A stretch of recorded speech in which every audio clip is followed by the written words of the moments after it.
on, y'all? So for those of you who don't know who I am Jaren, voice teacher, speech trainer, and the founder and owner of this here studio, the Jaren Emliger Studio. And we're talking about somebody today who needs no introduction. I remember her on the days of American Idol. I remember her first audition. I was in high school when she was on American Idol. I remember I was like a sophomore or junior. I want to say a sophomore. And I remember watching that season with Fantasia and George Huff and all these other people who I enjoyed. And actually I tried out for American Idol that season when it came to Cleveland, Ohio in the Brown Stadium. But me going up against Fantasia and Jennifer, you know, I'm glad they got it. They don't need me up there. I'm cool. I am glad to just talk about them and enjoy their success. But today we're going to talk about Miss Jennifer Hudson today. And she was Aretha Franklin in the movie Respect that came out not too long ago. And I'm excited to talk about this particular performance because there are so many wonderful things happening while she's doing this, and I want to address, and I'm not going to ruin it, so I'm going to get right to it, y'all. Here is Miss Jennifer Hudson singing Ain't No Way. Ain't no way for me to love you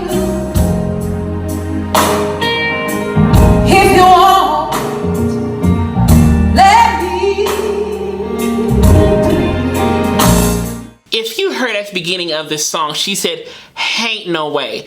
She uses a lot of aspirate onsets and offsets when she's singing, which I don't see a problem with. It may activate the breath flow or activate breath movement for her, not sure, but I think there's some aspirate onsets and offsets when she sings, which is part of the magic and the wonderfulness that is Jennifer Hudson.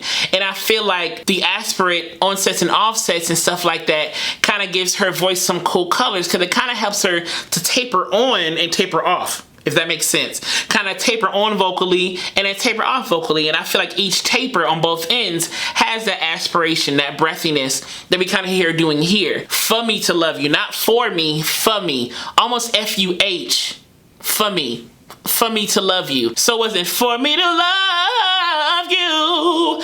For me to love, for me to love. So it was a F-U-H right there that really kind of gave the word for like an unemphasized syllabic pattern, if that makes sense.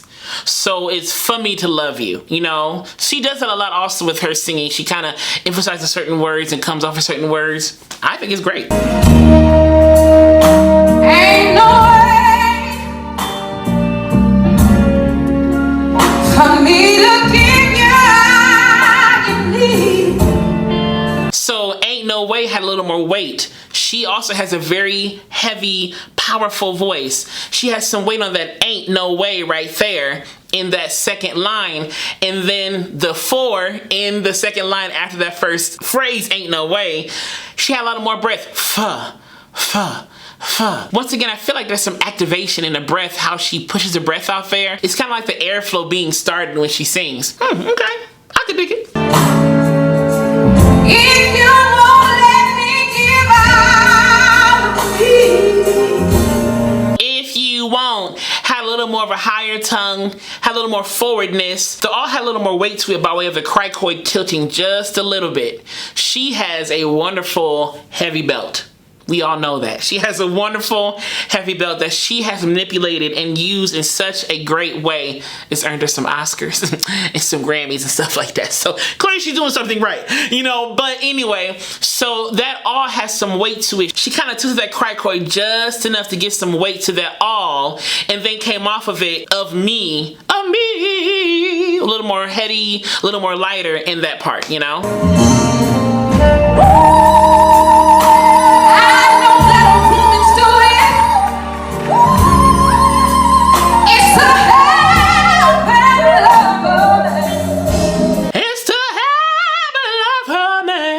So she has some bright, smiley articulation right there. It's to have her man. And so then she got it more darker as she came off of that line, and the larynx kind of dropped a little bit. It's to have her man. And I feel like the aspiration almost gives something to the vibrato as well. Not sure what yet or how I'm trying to say it, but there's something going on with the vibrato and with her aspiration, which is really cool. And so when she did Have and Love Her Man, at the end of man had vibrato, but also has some breath under it too, you know? So she went from bright forward to more of a darker Have and Love for me, and kind of tapered off vocally with vibrato and added some aspiration towards the end of that phrase. And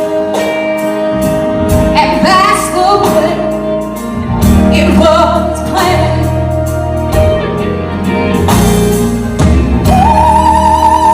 Oh, but how can I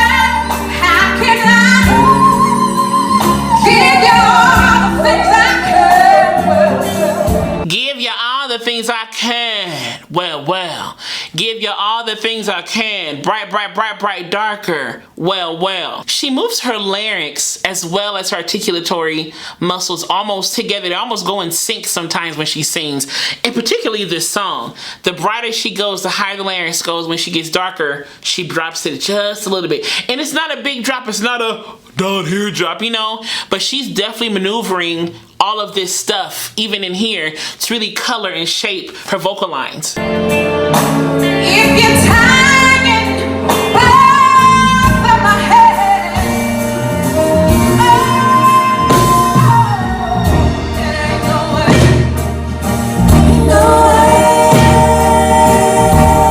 it ain't no way, yeah. Ain't no way. So chest, head, whatever the little lick was.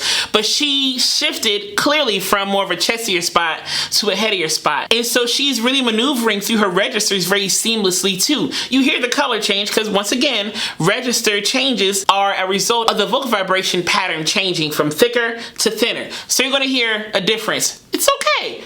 I love it. Both registers are great. And she's doing the maneuvering so well. And I also want to say that she is sitting down singing this song. I want to address this real quick. Number one, wow, she's sitting down singing a song like this. Number two, it also takes a certain level of control and stamina to do this and pull off a song like this while sitting down. Most of us would have stood up by this part like, ooh, let me get some breath. She's still sitting down this whole time and still singing the song the way she is. And also, I said this in another video about Aretha Franklin's songs. I feel like her songs are mostly like narrative and preachy. We all know she grew up in church. And we hear that in all of the stuff that she has sung. I feel like a lot of her songs are just very preachy and charismatic in that way where it's telling a story or a narrative or a thought or a concept coming from a person. You know what I'm saying? So I feel like in that there is a level of preachy charisma to her songs, and I feel like Jennifer is also pulling that off very well. There's a preachy, charismatic church element to a lot of Aretha Franklin's songs, and once again I feel like Jennifer is pulling this aesthetic off so well. And the narrative stuff, like that pacing, once again helps her pace and really gives her time to breathe, because you can say these words and take your time and let the music play while you're kind of taking a breath and really telling the story in an artistic way versus kind of just singing the melody line and not doing anything with it. You can really pace yourself in songs like this and really take time, take a little break, come back in, you know, really use those breaks to really help you stabilize and take a breath. But it's also charismatic in that I'm telling a story, I'm telling a narrative with this. It just ain't no way, ain't no way, ain't no way, baby, ain't no way.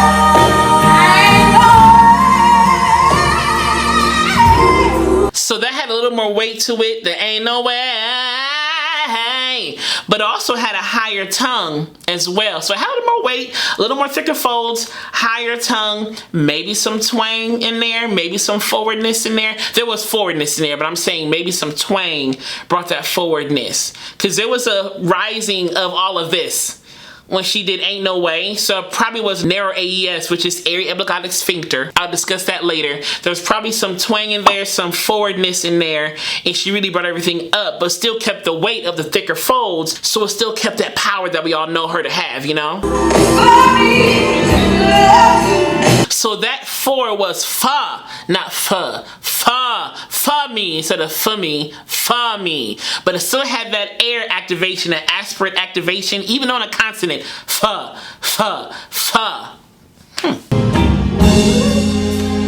If you won't let me, well,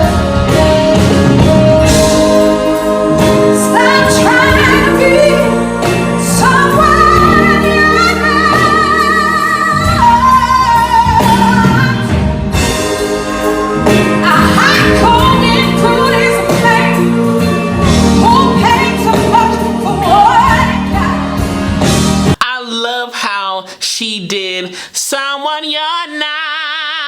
tongue was higher, and you can tell she's anchoring still. She's using her torso a lot.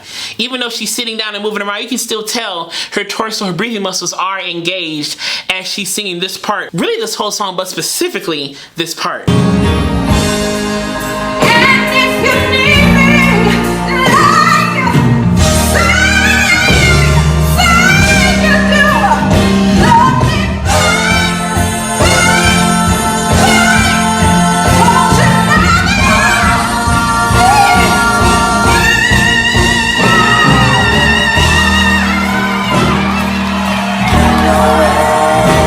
She almost went to a brassier, headier spot on that word you. So instead of the word you, she said yeah, but the word is you according to the song. But clearly you would be very hard to do up there. And so she went to the headier spot. That tongue was high. It was very brassy, very forward. Didn't have any weight in there, but it was still powerful. And it was a very smart choice to do. And she nailed it. And what else I loved about that is she went straight to the pitch right there. She didn't, I need, yeah, didn't glissando, didn't scoop. She said, yeah, and she just cut it right there, and it was right in the middle of the pitch. And I think that was such a smart and cool decision to make. Yeah, and it just pierced the room, and it's the moment everybody waiting on, and she did it, as she always does, you know?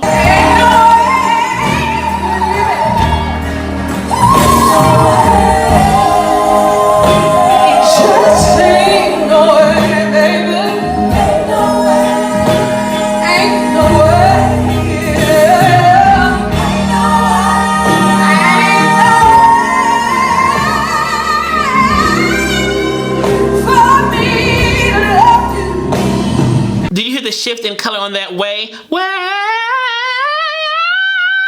So she shifted through different parts of her voice. So she went from more of a thicker, chestier spot at the bottom with more kind of brighter, twangier middle. And then at the top of that run right there, that lick right there, she went way more brassy, forward, headier, thinner, but still powerful spot right there. She really shifted through many parts of her voice at once, which is why I believe in doing extended scales when I work with clients. I believe in doing like 8 note, 13, 9, whatever number it is, you know, but extending, because singing through a big part of your voice at one time is a skill. A lot of people just say, I want to sing high, I want to sing low. But what if you have a song like this that requires a big part of your voice, a big part of your range at one time? How are you going to navigate it? That was a great example of how to navigate through your voice efficiently through different parts of your voice and manipulate and really do what you want to do throughout the different parts of your voice and make it seamless in connection, you know? If you won't let me,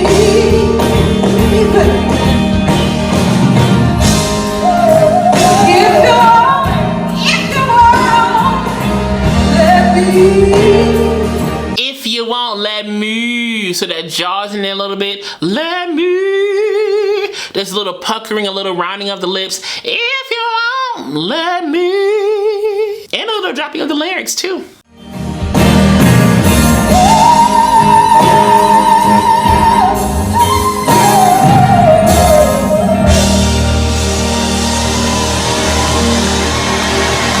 If you like this analysis, click subscribe down below, then click the alert button next to it so you know when the next video is posted. And as always, be vocally bold, creative, and aware, but most of all, be vocally you. All right, y'all, see y'all.